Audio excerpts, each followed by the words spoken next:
Assalamualaikum warahmatullahi wabarakatuh. Selamat malam, selamat siang teman-teman semua. Sebelumnya saya mengucapkan terima kasih kepada dosen pengampu kita, Bapak Dr. John Rete Alfrisani SSMSI yang sudah mempersilakan kelompok 1 untuk mempresentasikan hari ini.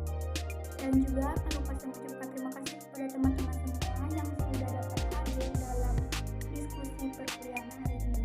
Perkenalkan, nama saya Kamilawati dari kelompok 1 dan anggota Clarissa Adeline, Livia Fitriani, Messi Okarima, Wofik Ayu Septiani, dan Yosi yang akan mempresentasikan tentang sistem perwakilan demokrasi dalam sistem pemilu di Indonesia. Pendahuluan, latar belakang masalah, rumusan masalah, dan tujuan. Latar belakang, Indonesia menganut paham demokrasi, di mana paham ini telah digunakan sejak ratusan tahun sebelum Masehi. Sistem demokrasi dalam setiap negara tentu berbeda, mengingat setiap negara memiliki kebudayaan dan kepribadian serta ideologi yang tidak sama. Dalam pengimplementasian demokrasi di Indonesia, diadakan pemilihan umum atau pemilu untuk memilih wakil rakyat, kepala daerah, dan presiden. Keberhasilan pemilu dapat diartikan keberhasilan pelaksanaan sistem demokrasi yang dianut. Akan tetapi keberhasilan tersebut bergantung pada rakyat. Apabila rakyat paham akan pentingnya demokrasi, maka rakyat akan menggunakan hak pilihannya dengan sebaik-baiknya tanpa terpengaruh dengan noda-noda politik di dalamnya. Pesan masalah 1. Apakah demokrasi itu? 2. Bagaimana demokrasi di Indonesia? 3. Apakah pemilu itu? 4.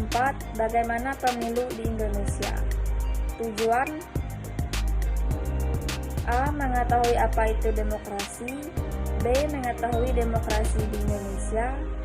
C. Mengetahui apa itu pemilu. D. Mengetahui bagaimana pemilu di Indonesia.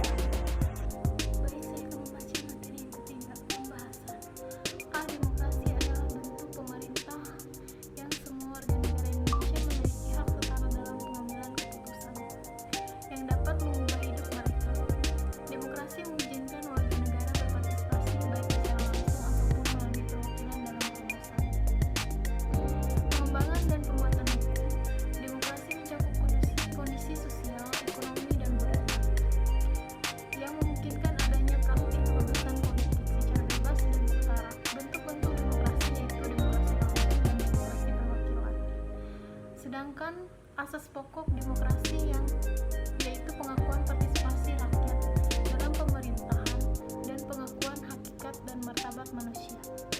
B. Demokrasi di Indonesia.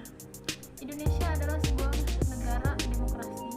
Pada era Presiden Soekarno, Indonesia sempat menganut demokrasi terpimpin tahun 1956. Indonesia juga pernah menggunakan demokrasi semu demokrasi Pancasila pada era Presiden Soeharto hingga tahun 1998. Ketika era Soeharto digulingkan oleh gerakan mahasiswa yang telah memakan banyak sekali harta dan nyawa dibayar dengan senyum gembira dan rasa syukur. Mei 1998, setelah era Soeharto berakhir, Indonesia kembali menjadi negara yang benar-benar demokratis. Mulai saat itu, pemilu demokratis yang diselenggarakan tahun 1999 dimenangkan oleh Partai Demokrasi Indonesia Perjuangan pada tahun 2004 untuk pertama kali bangsa Indonesia menyelenggarakan pemilihan umum presiden. Ini adalah sejarah baru dalam kehidupan demokrasi Indonesia, sedangkan prinsip demokrasi dalam negara Indonesia berdasarkan pada dasar filsafat negara, Pancasila sila keempat, yaitu kerakyatan yang dipimpin oleh hikmat kebijaksanaan dalam permusyawaratan perwakilan. Dimaksud bahwa dalam pelaksanaan demokrasi di Indonesia itu didasarkan pada moral, kebijakan yang terkandung sila ketuhanan yang Maha Esa dan kemanusiaan yang adil dan beradab. Selain itu, dasar pelaksanaan demokrasi Indonesia juga secara eksplisit tercantum dalam UUD 1945 pada Pasal 1 ayat 2 yang berbunyi, kedaulatan berada di tangan rakyat dan dilaksanakan menurut Undang-Undang Dasar Sistem Demokrasi dalam penyelenggaraan negara Indonesia juga diwujudkan dalam penentuan kekuasaan negara, yaitu menentukan dan memisahkan tentang kekuasaan eksekutif, yudikatif, dan legislatif. Pemilihan umum atau disebut dengan pemilu adalah salah satu cara dalam sistem demokrasi untuk memilih wakil-wakil rakyat yang akan duduk di lembaga perwakilan peserta.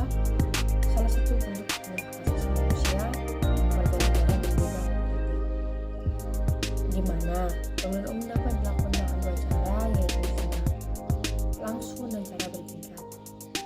Berdasarkan daftar partai politik, sistem pemilihan umum terbagi menjadi dua jenis, yaitu sistem terbuka dan sistem tertutup.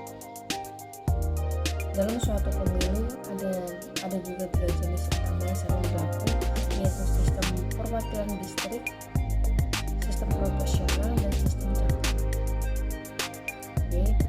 Pemilu di Indonesia. Pemilihan umum di Indonesia mengakomodir yang merupakan singkatan dari langsung, umum, bebas, dan pasif.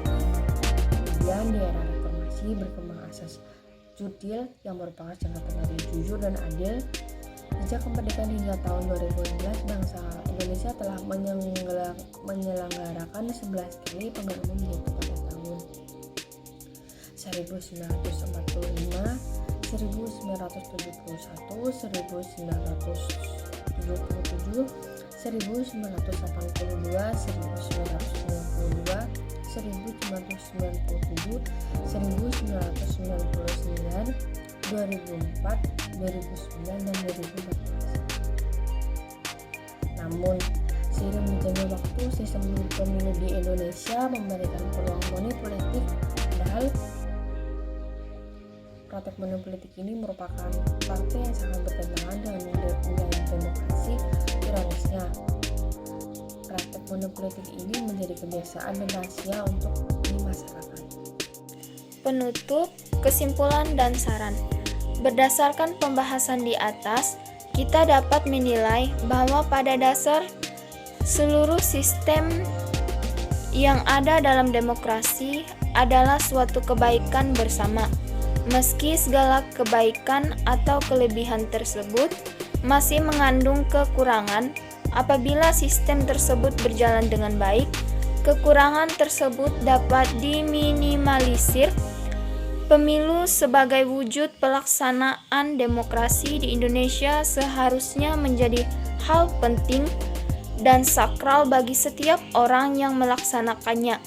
Tetapi setiap yang kita ketahui sekarang, walaupun pendidikan kewarganegaraan telah diberikan semenjak jenjang sekolah dasar, tapi tidak mendorong elit politik maupun masyarakat sendiri untuk bersikap luber jurdil.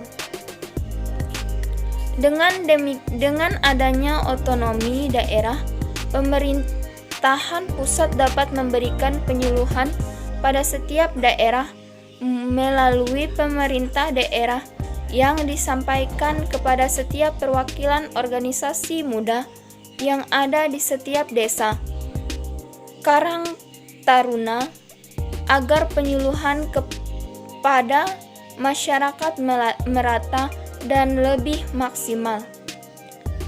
Kepada elit politik secara khusus, mestinya mereka lebih memahami makna demokrasi dan pelaksanaan pemilu, tidak mementingkan ambisi kekuasaan dan kepentingan golongan. Meningkatkan demokrasi sendiri adalah kepemimpinan dari rakyat, oleh rakyat, dan untuk rakyat.